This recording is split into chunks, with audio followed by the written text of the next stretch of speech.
You can unmute if you would like to initially while we're waiting, or during the program, we will ask you to stay muted.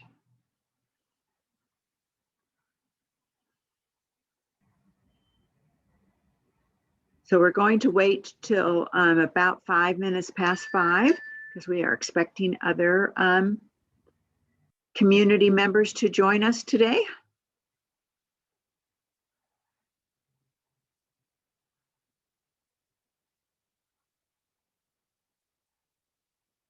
And we're really looking forward to visiting with Lisa Gillett for Ready, Set Real Estate, exploring real estate careers and real estate opportunities. Very exciting.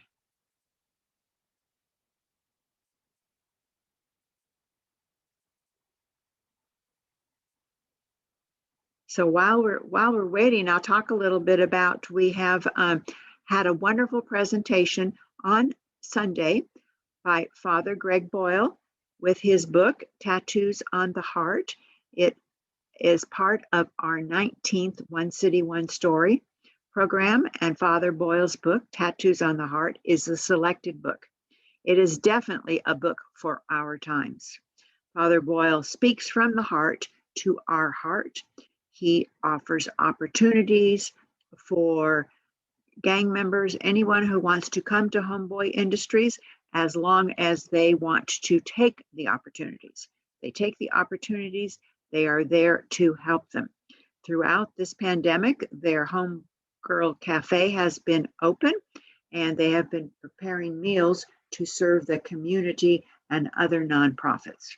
And so now that things are loosening up, he said on Sunday that they're starting to open up more of their programs for everyone. So as you know, everyone, that we're offering curbside service, and people may place their books on hold. Also, our friends of our library are very generously donating copies of Tattoos on the Heart for our community members. If you would like one, and it's while supplies last, we hope it's just one per library card holder, one per family. You need to call the branch that you usually go to and see if one is available and request it to be picked up curbside. Okay, well, it's just a little after 5 o'clock, and so I think I'm going to go ahead and introduce our wonderful speaker. So our program today is Ready, Set Real Estate, exploring real estate careers. So you're going to be joining Lisa for a very high energy and content-rich presentation covering the 3 core concepts of real estate basics and financial literacy. Participants attending will explore real estate terms, concepts, and real-world applications of real estate careers. So let me tell you a little bit about our presenter. Lisa is an active California licensed real estate professional, a highly sought after professional speaker and TV and radio show host. She is a creative presenter and has influenced thousands with her high energy and content-rich style. In addition to being this super agent in the real estate business, Lisa is going to law school. So you kind of wonder how she's had time to do this, and she was married in November. So congratulations, Lisa, for everything that you are able to accomplish. We appreciate it so much, and we're very honored that you have agreed to be a part of One City, One Story 2021, discussing career paths that are open to teens, adults, and seniors. So thank you so much, Lisa. I'm turning the program over to you. Awesome. Thank you so much for having me. I'm really excited.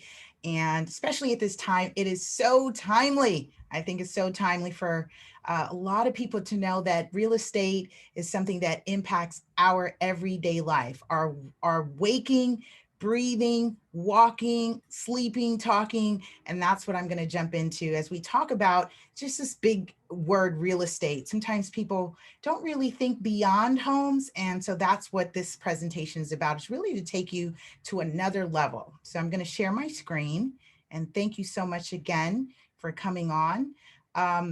I think you mentioned comments or questions we'll save towards the end. Although I love to interact, so feel free to take notes is what I love to say, is please write down your questions, your comments. If you are watching this as a replay, definitely, I think on the channel, you can drop your comments, or I'm sure the library can provide some information to where you can reach out and learn more. So here we go. I trust that you're ready to go. This is why I call this program Ready, Set, Real Estate, is because it's everything. It's everything. So I am an active real estate broker. I'm a broker and owner here in Southern California. It's mainly where I target my business, but I'm also a facilitator. I teach real estate across the country. And thanks to Zoom and the virtual online, we are now connecting with people outside of the United States. We just finished a cohort. Our recent winter cohort with a collaboration of another organization touched Jamaica and Africa, which specifically Rwanda. So that is just goes to show that real estate is not just this local idea, but it's global. It truly is what makes the world go round. I like to use pictographs because when we talk about concepts such as, loan qual, pre-approval, DTIs, and all these acronyms in real estate, as I'm learning is the same with law school, geez, is that it can be overwhelming. So I love to use pictographs and pictures for illustration. I think when we can connect images, when we have the ability, of course, to connect images with words, it makes it a little bit more digestible. And so that's my approach with you today. Now, as we talk about the core concepts in real estate, what I like to focus on is, of course, financing, right? Of course, if you don't have cash, and by all means, right now you hear the term very frequent, cash is king, or the other term is credit is queen, right? Credit is queen, cash is queen. And so we focus on financing, we focus on agency relationships, which is who works for whom, and that's on both sides. And that when I say both sides, I mean on the buyer side or investor or dealer side, and we'll talk about that shortly. And then also on the seller or property owner side. And so one thing about the real estate industry is that everyone that's involved actually earns money. Everyone earns money. So this pictograph here shows you just a little bit, and this is actually one of the activities I do, and I love to do this. Can you guess what are these people doing here? And I use this as a way to just kind of connect the idea from start to finish. If you've never purchased property, then you get an idea of what that experience might be from start all the way down this roadmap of escrow, if you will, the river of escrow, their life of escrow, if you will, all the way down to contract and recording, or what we call close of escrow. And so as I go through, you'll just keep this image in mind. If you can certainly take a screenshot, and that way you can keep it for reference and fill it in along the way. So as a professional, we start off here in initial consultation, and that can start with the lender professional, which is a mortgage banker or a mortgage broker. And those terms tend to be used interchangeably, but they are not the same people. And so I definitely want to make sure we talk about that a little as well. And so we talk about consultations, financing that transaction, making sure we have our loan ready to go. And then as the agent professional, especially, it's really different now because everyone has access to the internet and access to properties. And so I'm in my 15th year this year of doing business. And even my predecessors before me would print out sheets of properties. They would hand them to their clients, and then they would drive around. But now we have Google Maps. We have the multiple listing service, also known as MLS. And then we have third-party sites such as Zillow, Redfin, Trulia, Open Homes. And I think there's just a list of them. oftentimes people don't quite understand how those systems are connected. And it's really important that you understand. And I'm all about the understanding of the process, the game players, which we're going to talk about because the game players are very important, because that might be you one day. You may not necessarily say, I want to be a real estate agent or salesperson or broker. But then today we're going to talk about everyone else that's part of this industry. So this is what it looks like from start to finish as we go through. And there's some anxieties, of course, and some excitement throughout the process. But depending who you are, as far as a key player, you get to play a role not just in a buyer's life, but also in the homeowner, property owner, seller's lives as well. It's not just about super agent per se, or the broker or the salesperson, but it's also what you bring to the table, and everyone has an added value. All right. So I want you to take a guess. Write this down so we can come back to it, because I think I'd love to find out, what was your initial guess before I reveal the big answer? How much is earned each year in real estate? Not just in sales, not just in what Lisa gets wired into her bank account or gets in a check, not just in what I'm doing in sales transactions, but the overall industry. How much do you think that would be? Do it as Jeopardy. Do, do, do, do, do, do, do. Write down your answer and we'll come back to it, okay? So how much do you think is earned each year in real estate, right? Because this is a collective. This is a combined. We'll explore what I mean about collective and combined industry. All right, so big reveal. Here we go in 5, 4, 3, 2, 1. It's an estimated $1.2 trillion. Now give yourself a pat on the back if you guessed it right, if you were in the T's at least. If you were in the T's, give yourself a pat on the back for getting close to $1 trillion. Can you believe that? This is annually. This is not just over a 5-year period, a 10-year period. This is annually, and not just in real estate commissions. Oftentimes people are just focused on the broker, the agent, buyer and seller. And this is why I'm excited about sharing this information with you today, is because it's not just about those individuals, but about everyone else who has an opportunity to earn as a business owner or independent contractor in this industry. All right. So fun facts. I'm all about fun facts. I'm sure you are too, because you're here. And what better place to learn this stuff is from the Pasadena Public Library. Hello. All right. So the U.S. housing market combined value, even during a pandemic.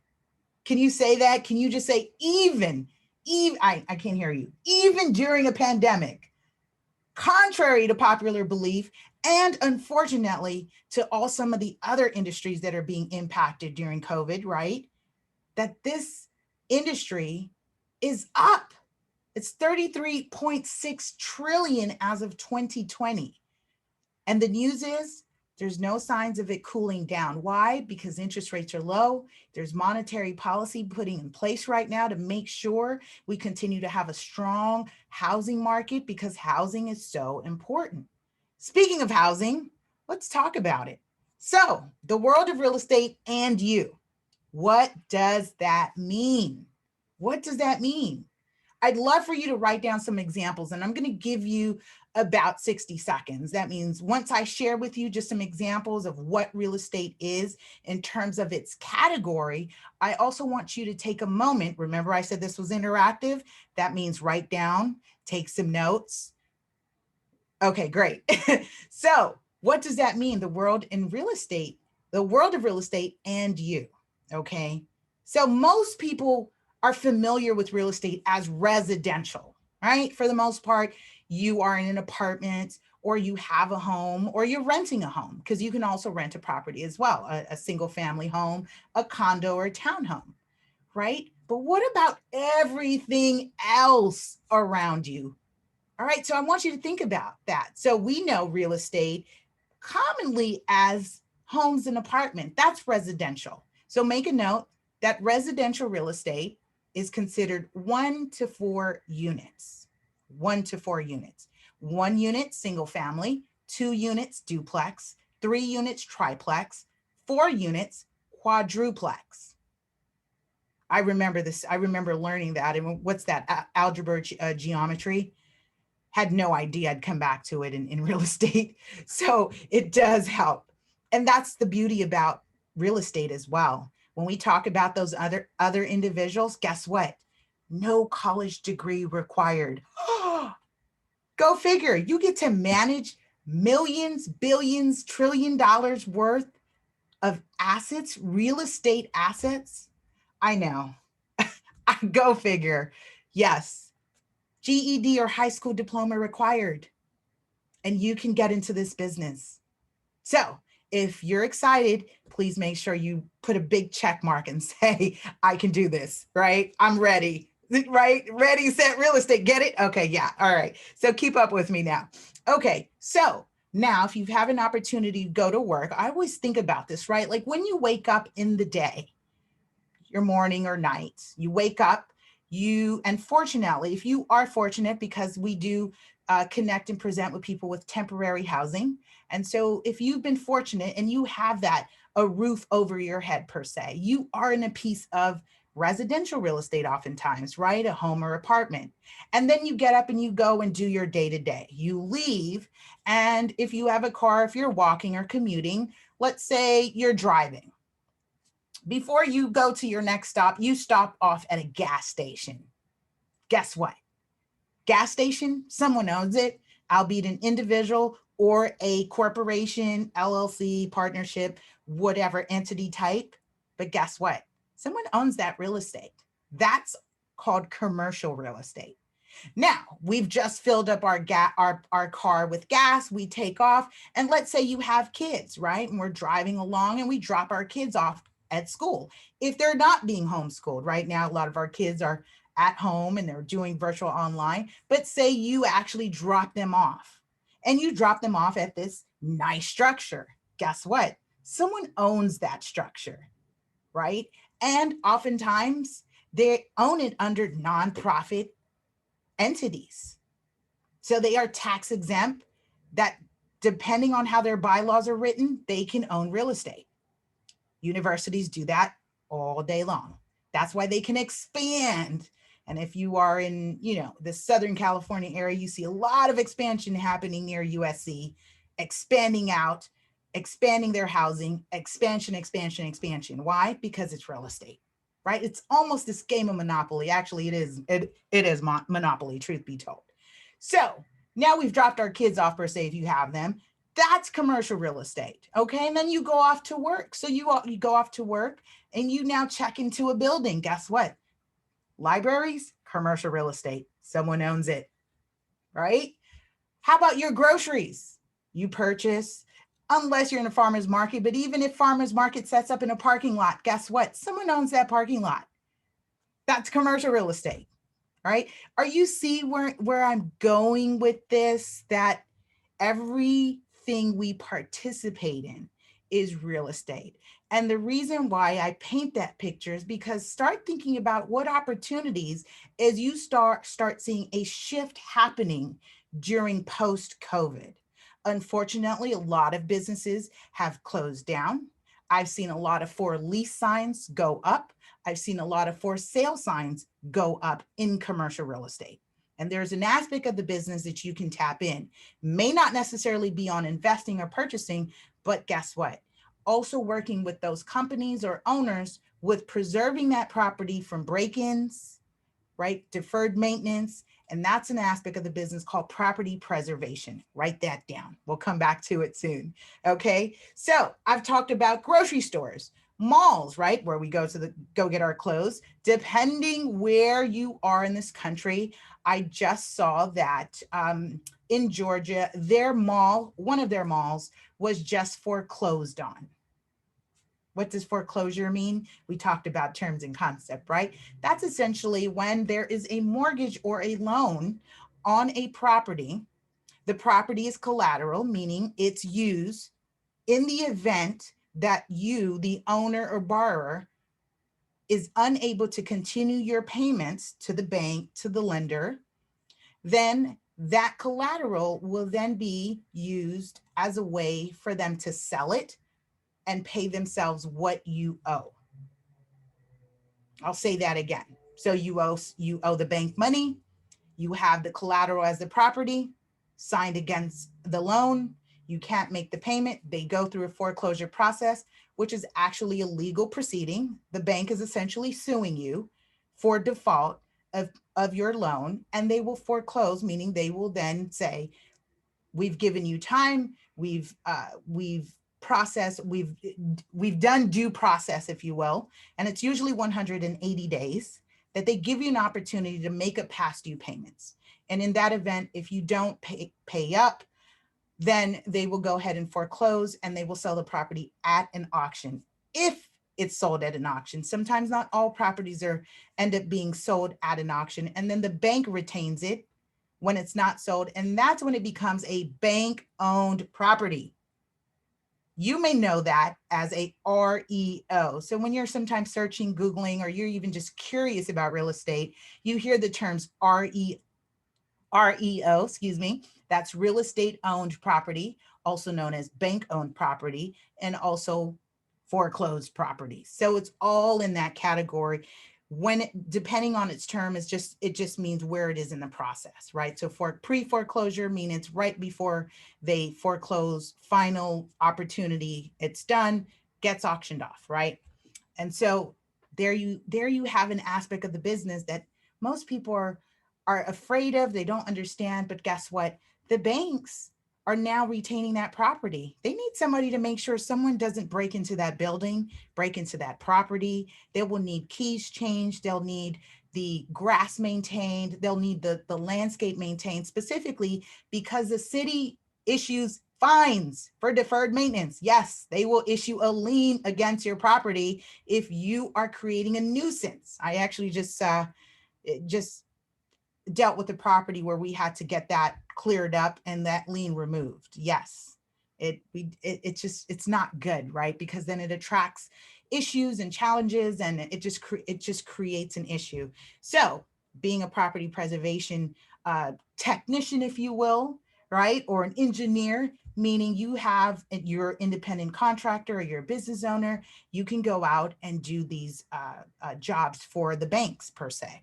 Okay, so that's a snippet of it. Let's continue. So my question to you is, I want to give you the opportunity to now think about what are other areas that you are participating in real estate every day? What types of activities that you do, just like I did now, right? I woke up, we drove, we did this, we went shopping, dropped the kids off. And that's just kind of an example of my life pre-COVID. And we still are interacting in our day-to-day now. I believe as of Monday, we've been officially in a different tier. Things are opening up. And so we now see there's this kind of revenge movement of people coming out, and they are now interacting with real estate. What types of real estate? And I'll give you the categories again. So we talked about residential and we talked about commercial, but guess what? There's also a few more. Industrial real estate, agricultural real estate, and manufacturing real estate. The agricultural real estate is the sweet spot I like to talk about, because most people don't know there's actually programs that the government provides, and that's where our food comes from. Agricultural real estate, that they have programs that you can actually purchase property and learn to grow.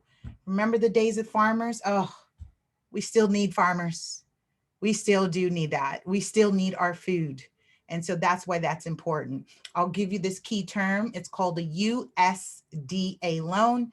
It stands for the United States Department of Agriculture.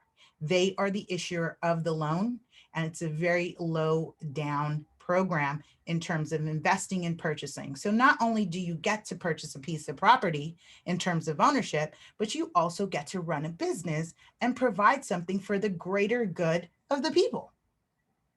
So is this exciting? Getting a little bit more exciting? Are you starting to see where this is going? I would think this would have your wheels spinning. Okay, if you're not quite convinced, no problem. Let's continue. But before you do that, make sure you write down at least 5 examples of real estate. I'll give you a clue. Also, Six Flags is a big piece of real estate.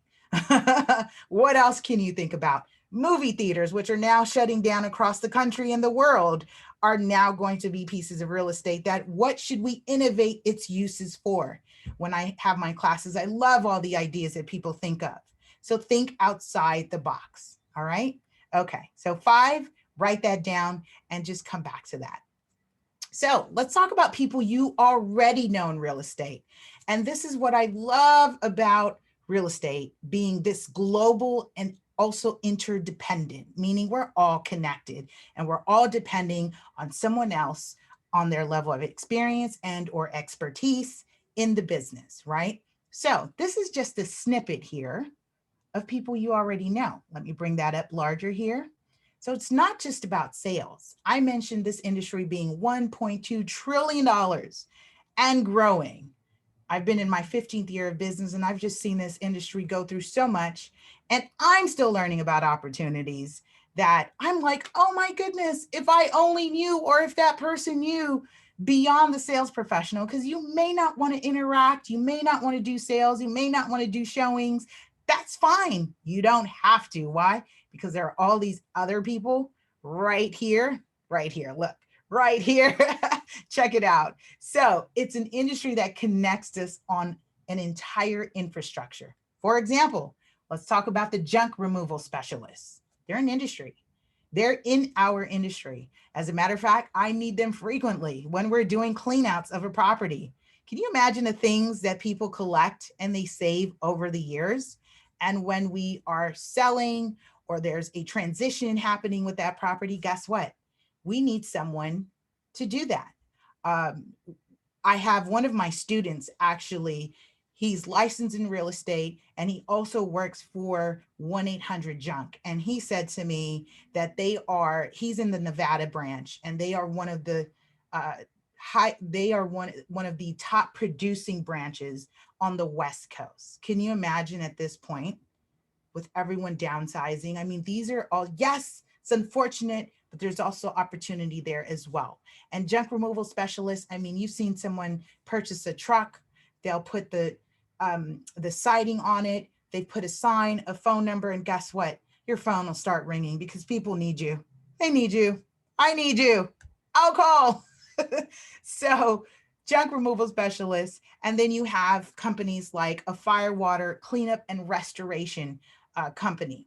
And so that's essentially, I needed that in one of my transactions when unfortunately the owner passed away. And the owner passed away and was there for a couple weeks. So yeah, not really sanitary, really bad experience in terms of what was happening in the home. And so we had to call a company that will actually completely do the hazmat cleanup and then give a certification that this is now able to be occupied again. So go figure, right? Water spills or a property or aspect of that property being burned. We need those services. Roofers, electricians, plumbers, contractors, carpenters, movers, home cleaning services. I think that's a very popular one right now. Actually, my husband just recently asked me, should we get someone to come clean weekly? And as mentioned, I've got a lot on my plate. My husband does a great job, but it's probably unfair that he has to do it all on his own. So I think we should probably get someone to come help us out. So that's an example, right? The home inspector, I'm under contract today. And what that means is I'm in escrow. I'm at a period where my buyer client has to do a home inspection. So we contacted a home inspector. And I've seen home inspectors. The great thing is that you can literally buy the tools. You can learn a lot of the stuff on YouTube. And home inspection is one of the business that is not regulated, meaning There is no licensing required. There's associations like some companies, like a notary public. That was actually my first entrepreneur endeavor, which I still hold my license. So I was a notary since I was 18, and I still am and hold my license still to this day. Very easy, one-day class, and you can be a loan signing agent, and you're very integral to this business. It's paramount that every transaction before it closes escrow is handled and signed with a notary public. Oftentimes the escrow officer may also be a notary, and so they will also assist in that transaction. It's just a lot of paperwork. You've got to be sharp. You've got to be on time. You've got to be diligent, right? Of course, and I trust you are. You're here. Of course you'll be diligent. All right. So the escrow officer is one of the important players.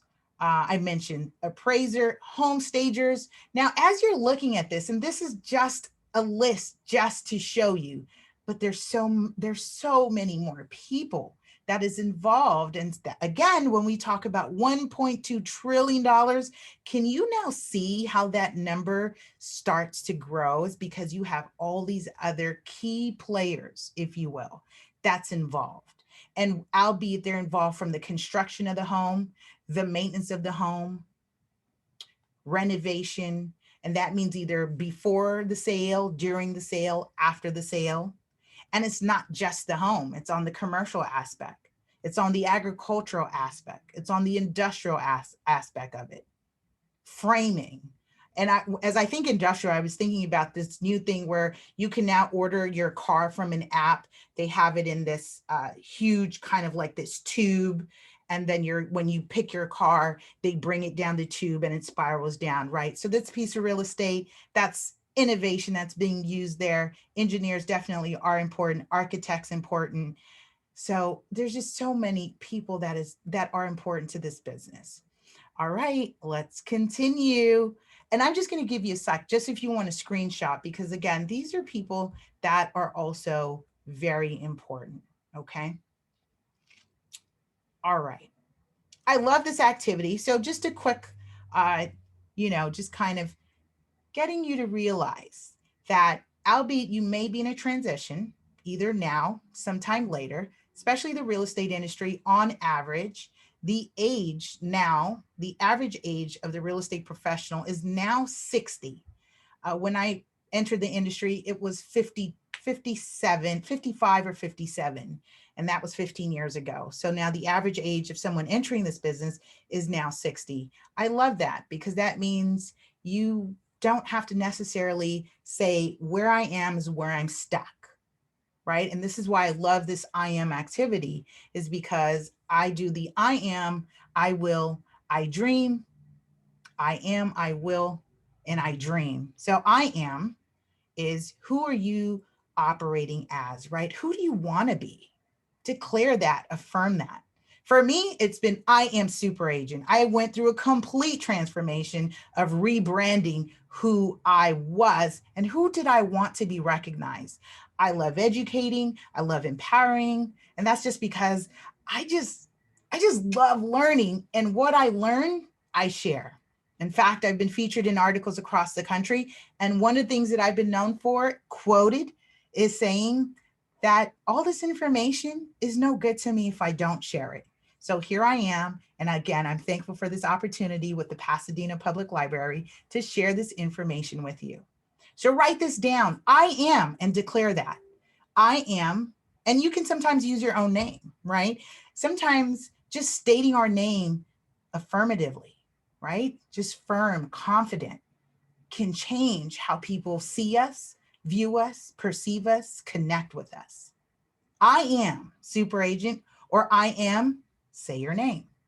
I will. What are you deciding as of today? You showed up today. And again, thank you for taking the time. Albeit you're on the live or you're on the replay. You took the time today. So what is it that you're saying that you will do? You are looking for something different, right? There's a shift. You're thinking about pivoting. How do I get into the industry? What can I do? I may not want to do it necessarily. I want to do the agent aspect of it, but there might be something else that I can do, right? So affirm that. I will blank. What is that? And then my favorite is the dream, always dreaming. Dreams turn to visions. When you write those down, those become plans, goals, and execution. So what are you dreaming? What's the big picture? And I say it's got to be big enough sometimes because we are all going to feel challenges. Guess what? Anyone feeling and experiencing a challenge right now? Yes. While I love what I do, I still have challenges. I'm still in my human doing, right? I'm still in my human doing as opposed to my human being. I'm still in my human doing, having the challenges like everyone else. But guess what? I have a big dream that keeps me showing up. And I ask you that. What keeps you showing up? Why are you here today? Why'd you show up? So take that moment and write that down. And the beautiful thing is you get to come back to this replay and do it again. I am, I will, I dream. Because guess what? We each came here with our own gifts. We each came here with our own talents, and we are here co-creating for the greater good. I'm doing my part. And if I just contribute the 1%, and we're working collectively, guess what? If we all contribute, we'll never be without, because I'll get 99% back from everyone else who's contributing to the 1% each, right? We're all contributing and we'll never be without. I get to do my part, you get to do your part, and you get to collectively build. And that's what the goal is. Whenever I collaborate and I connect, is I'm looking how to connect, build, and share. How do we focus on doing that? And this is why I share about these different key players in this business. Because you may say, Lisa, I don't want to do super agent. I don't want to be that. That's fine. It's perfectly fine. What about a different position? An investor or a dealer? Dealer is someone who flips properties or they wholesale properties, meaning you may know someone and you may want to, you may not have the funding or resources, but you know I do or someone else who does. And you can be part of that transaction. Or you say, Lisa, you know what? I know I'm great with managing the administrative aspect. It's something I've done at work, but I want to do it in a different industry. Well, come on. Escrow officer is so needed. So important to have a great escrow officer. Tell me about it. If you ask any of my colleagues, it's like, oh, who are you using? Who's your escrow officer? Because yes, it can be overwhelming, but it's very rewarding. Is because again, we're all contributing to someone's dream, even our own, as being part of this business. Then the title officer, which I should save for last, but I'm also going to talk about it right now. The title officer, believe it or not, is the most powerful player in this business. Why is that? They're the person or entity, company, that actually has access to the documents, what we call the chain of title. That's the title, the deeds, the quitclaim deeds, the reconveyance deeds, the short-term loan deeds, all the deeds. They have the history of the property since its inception, meaning from when it was built to when it was sold and sold again. And then someone got married and they added their spouse and then they removed their spouse and then someone died and then they filed that proceeding and there was a probate and then there was a trust and then there was a new owner. Get the gist of it? That's so important, is because we've got to verify this thing called ownership. The other thing that I find so important about the title officer as well is that they are providing an insurance in the event that something happens. I actually just dealt with a case. So can you go figure, right? I'm a broker, I'm a real estate professional, and I witnessed fraud happen in this industry. So we need great people. We need people who are ethical, who operate from integrity, who are serious about this business. Don't take it lightly. I did say you have access to millions and billions of dollars of assets, real estate assets. Don't take it lightly. We need great people. We need people who are motivated, excited. So the title officer comes in as an insurer to that transaction in the event. Could you imagine if someone forged your signature and sold your property? Well, that's what happened to my client last year. We just closed that case and got a ruling. And so now we get to make her whole again. That's the role of a title officer, to say, oh, we've got to scrutinize these documents. Okay. So if that doesn't excite you, then let's keep going. Okay. So then there's the seller. property owner who also, depending on how long you hold the property, you get to defer the capital gains tax. You know that thing called taxes? Yes, we don't get away from it. Even as an owner, you still do pay taxes, but if it was your primary residence, you are exempt from capital gains tax up to a specified amount. But let's say you're running it as a business. That means you are an investor and a long-term investor. And you can do that, not just say, Lisa, but I don't have that much money. I'm not ready. But guess what? If you pool your funds with other people, there's tons of new innovation right now that's allowing people to create crowdfunding sources to invest in real estate. So there's no more excuse to say, but I can't do it. I'm not ready. Guess what? Not meant to do it by yourself. You're here. We're here learning together. And that's the great opportunity. My favorite is home inspector, and not just home inspector, but guess what? Home inspector just general inspections, and they can do easily 30 to 40 inspections. You work on your own timing, your schedule, and you get an inspection done from top to bottom, meaning from the roof, the attic, down to the basement or the crawl space, and test the pressures and the waters. And there's templates, there's YouTube videos to show you how to do it. There's, how to formulate your business, get going, order some business cards, create a website, and start connecting with local real estate professionals at their local board or associations and start putting yourself out there, right? So you have your general home inspector, you have a specialty inspector, which is now specialty inspections would be someone who specifically checks sewer lines. So important. My favorite part is that little camera that goes down and I get to see all the roots. And on my last inspection, yes, it's a little gross, but that's why I love what I do, because I get to see all kinds of things. And as we were snaking the line, the inspector was actually tracing a sewer rat. Yeah, he was tracing the sewer rat down the pipe. And so that was caught on camera, but shows you what's in the house, right?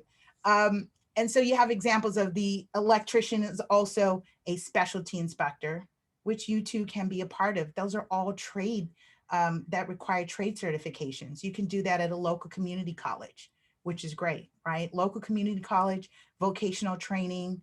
And I imagine now there's a lot more opportunity with online and virtual learning right now, okay? Appraiser. This appraiser also has the equivalent real estate license. So you either are applying to be a real estate sales professional, agent is what we call it, salesperson. And that's a same classification of the license as a real estate appraiser. It's just different courses and the test becomes very specific to appraisals. And then lenders, of course, same thing, license required, but if you work for a bank, they will also assist you with that process as well. So these are our key players here. But as I shared with you on the previous slide, there's everyone else that makes up this industry. Everyone else is involved. Now, my question to you, got some ideas of which player you want to be? All right, that concludes my presentation. I thank you. I imagine if you have any questions, you can drop them in the chat in the comments, and Christine will assist us. What a fabulous program. Your energy is just absolutely wonderful, Lisa. I'm just in awe with what you do and all the wonderful opportunities you have talked about, especially this. I am, I will, I dream. Yes. That can apply to anything and everything you do in life. That's right. Apply it to this real estate, and your list of all of the different jobs, partnerships, industries related to real estate. I think I counted over 40. Unbelievable how many there were. And so you do think about real estate just being that agent that sells the house, So now we have a question. What's the difference between a real estate agent and a broker? Great question. I get that question all the time. So a real estate agent will work under a broker. In fact, you cannot sell property as a real estate salesperson or agent. You have to be under the guise or the supervision of a broker. The difference is years of experience. So in order to be eligible now, and this is a new requirement in the state of California as of about 3 or 4 years ago, before you can actually still take the same courses. So it's 3 courses, principles, practice, and an ethics course, and sit for the exam. It's 150 questions with the Department of Real Estate. Pass that exam. But if you wanted to be a broker, you can then pay for the applicable fee, which is about $100 more, same courses, but you would have to answer 200 questions and pass that. That is no longer the requirement in California. You now have to have a minimum of 2 years supervised experience and then apply for your broker's exam and then pass the test. And then you can then operate independently. So when you see a lot of the corporations and entities, those are the brokers, and they're licensed and they're overseen by a licensed officer or broker officer. And then there's a list of agents that are operating on behalf of the real estate broker. And you literally do see it that way on your contract. It will say real estate broker, and it'll say company name, and then it will say by salesperson, and that's the agent who's acting on behalf of the broker. So do they often change the requirements to make it, I don't say the word tougher or more difficult? That's a great question. They don't often change the requirements. That was actually one of the latest big changes since the industry's inception, with being regulated and testing. And there has been a surge in applications just last year alone. And during COVID, of course, a lot of licensees applications or examinees applications have been placed on hold from November to, I believe they just started March now taking those examinees. So there's a lot of examinees. And I think it's really important. And I may answer another question is like choosing. I think it's important to understand how you learn and what your goals are in the business. Do you prefer a small company or a big company? I had preferred boutique and that small feel because I like the intimate. I can reach someone, as opposed to working with large companies. You tend to feel like a number. And I know some companies are trying to change that because they hire in like volume, right? There's always hiring, but also the thing about this business, it's also high turnover. Most agents do not succeed past the first year. Whoa. Yep. Wow. So then you just try something else within that real estate. Exactly. And I love when I hear people say that they didn't give up. They tried it because, again, they want to get in. They want to be in this business somehow. And they think the only way is the agency. And then they find out of all these other people and they're like, oh, I went and I became a title rep, or I became an escrow officer, or I became, an appraiser. I didn't want to do the sales aspect of it, but because I prefer this. And again, that's why that I am, I will, I dream is tapping into your strengths. I more focus on strengths and not the weaknesses. And then we can delegate our weaknesses, find someone who does better at that. That's a great idea. So, another kind of fun part that you hear about, somebody wants to sell their house, but then you want someone to come in that's going to tell you what to do, what you should do with your garden, how you should stage inside, Right.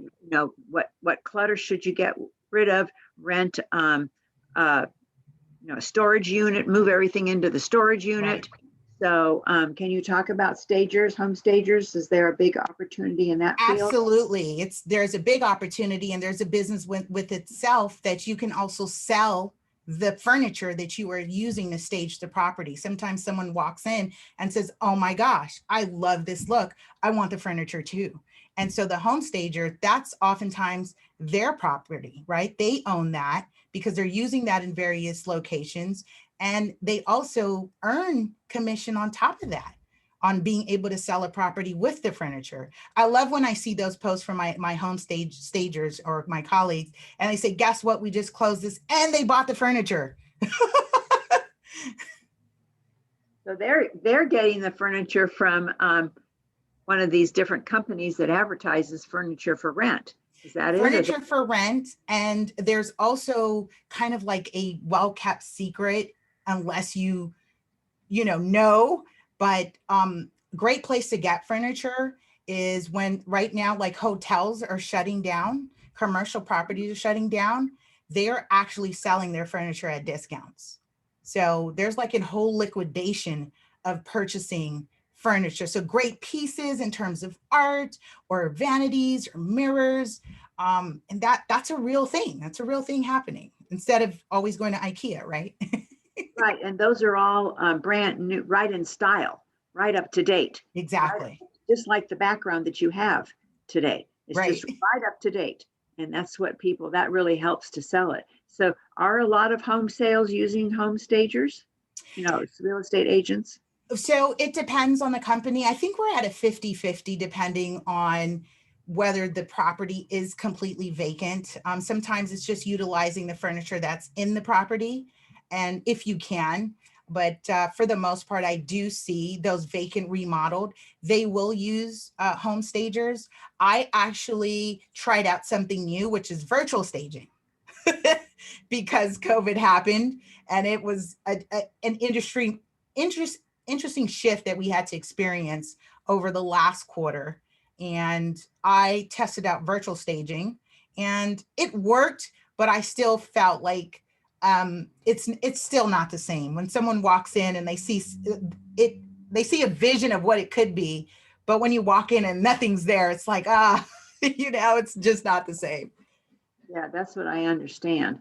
So then talk a little bit more about real estate trusts or people, someone dies and you put the house into the trust, or there's also where you have a home and you're buying another home and you're exchanging it. Okay, so right. So two separate things. So we're talking, you mentioned real estate trust, which is so important. I am a huge advocate of that, is because here in California, unless the property is valued at $50,000, you don't need a trust. You can do a simple, there's a one form, and you can submit that to the court in the event the owner passes away, and you don't have to go through the entire court proceeding, which is called probate, when someone passes away without a trust. And so you don't want to go through that process. And here's why. Okay, is because when an owner is on title or is listed on title without a trust, or even without maybe a joint owner, then the family who is seeking to claim that property, or even let's say there's a spouse. I love the example of husband and wife, or spouse, right? Partners, doesn't matter, husband and wife, but just partners.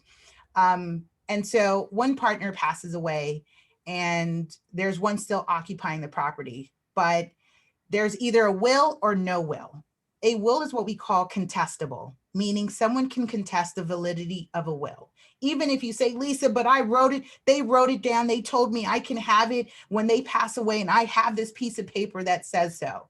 And guess what? I'm going to say, unfortunately, a will is contestable, and now you're going to have to get a probate attorney. And the law already sets what the fees will be to hire that probate attorney. No money up front. It comes out from the sale or the equity of the home. If you have to sell the home, oftentimes in that scenario, you end up having to sell the home to kind of cover all the expenses that the decedent had left behind. And that includes Medicare. The Medicare will, if a property is not in a trust before they pass away, Medicare can submit their claim and say they were collecting Medicare and they now owe us this much, and it then is paid out from the sale of the home. Whereas a living trust can save you all of that. It's a seamless transition. You can then decide today, of sound mind, I'm going to list person A as my successor trustee. Not if I pass away, when I pass away. It's a hard conversation, but it is the reality, right? We're not living forever. So we get to plan while we're living what is to happen with our estate and our assets. I like to remind people, if you want to tell your kids what to do even after you die, get a living trust. You can set it up to where they can actually not receive the assets from the trust until they're 18, 21, they start a business, they get married. You get to stipulate all that. So why not do it before you pass away instead of creating such a challenge, and it's oftentimes tied up in court with issues, and it's just a big mess sometimes. And the only time I've done a probate that was seamless was when there was a sole heir. His father passed away. It was just him. There was no one contesting that, and it was easy. But if there's other people involved, it just makes it challenging. So that's one aspect of trust. The other question you had was about 1031 exchanges. It is a great investment tool for you to roll over the capital gains into a property, into another property. It has to be an investment property. It has to be an income property, meaning it cannot be something you've been living in. That is a tax code, and that's why it's called 1031. It's an IRS tax code that you can roll over the capital gains from the sale, right? Take the equity, and you're saying to the IRS, hey, I didn't touch it. I didn't collect the money, but instead I reinvested it into something of equal or like kind or of lesser value. And then you're able to defer the capital gains tax. That is a tool that has been used for a long time by very savvy people, and they just keep deferring the capital gains tax. And sometimes all the way to the point that when their heirs inherit it, when estate planning is done properly, guess what? No capital gains tax is ever paid. Whoa, that's unbelievable. So I think we have, just one more question. Go for it. Do you see it getting popular that people will start buying homes online without physically visiting the house? This is a great question. I've been opposed to it, and unfortunately, because currently to date, right at this time, people are submitting offers on properties that they have not seen, is because by the time the property is listed on the market, oftentimes online, it's sold, meaning it's under contract within 24 to 48 hours. Right now, on average, a property is receiving about 40 offers, 800 plus views online and 40 offers, meaning by the time day 3 rolls around, as I was sharing offline before I got on, you're too late to the party. Why? Because some people are a lot more aggressive with purchasing online. It's not something I recommend, because there's definitely that due diligence you want to walk in, because you've got to remember, as a buyer and or investor, one of the rare opportunities you have to really see what's going on with the property is through a physical walkthrough. I can only do so much on my camera, on my phone, or on a Facebook Live, or on a virtual tour. But there's some things that you won't see, like cracks in a stucco, right? Wow. Well, you have just given us such a fabulous program today. Ready, set, real estate. Look Right. to your careers in real estate. I am, I will, I dream. It's wonderful. Gives everyone lots of things to think about. If you want to change your career, find something new to do, explore. If you just want to be more savvy, if you want to buy, home staging is exciting. If you're really good at numbers and paperwork, to be escrow officer would be wonderful. If you like construction, then you need to get into inspection. So there is something there for everyone. Yep. So, and your enthusiasm is absolutely fabulous. And I suspect you're going to become a real estate attorney. Real soon. Pretty soon? Yep. And that's spot on. I shared that, and someone said, well, what kind of attorney? I said, take a wild guess. I thought, well, it has to be real estate, unless you're going to dream about something else that you want to be. If you're going to be in entertainment. Right. But I've always wanted to be an attorney, as a kid, and life had me in different directions. And the timing, it just it's seeded in you. And that's why I love the I am, the I will, I dream, is because I remember reading that as adults, we spend our adult journey, if you will, getting back to our childhood. Right. Uh-huh. getting back to that space and place. I didn't get to have my favorite cereal growing up. I didn't get to play in the sandbox. I didn't get to play soccer. I didn't get to go outside as much. I didn't get to do this, that, and the third. And so as adults, we spend our time trying to get back there. And so I'm not going to continue to spend time trying in my head, but I'm now doing. So I'm in my human doing as I'm in my human being. Well, you are certainly in your human doing and your human being. And on behalf of the Pasadena Public Library, One City, One Story 2021, congratulations for this fabulous program. And we can't thank you enough for taking your time to present it for the library.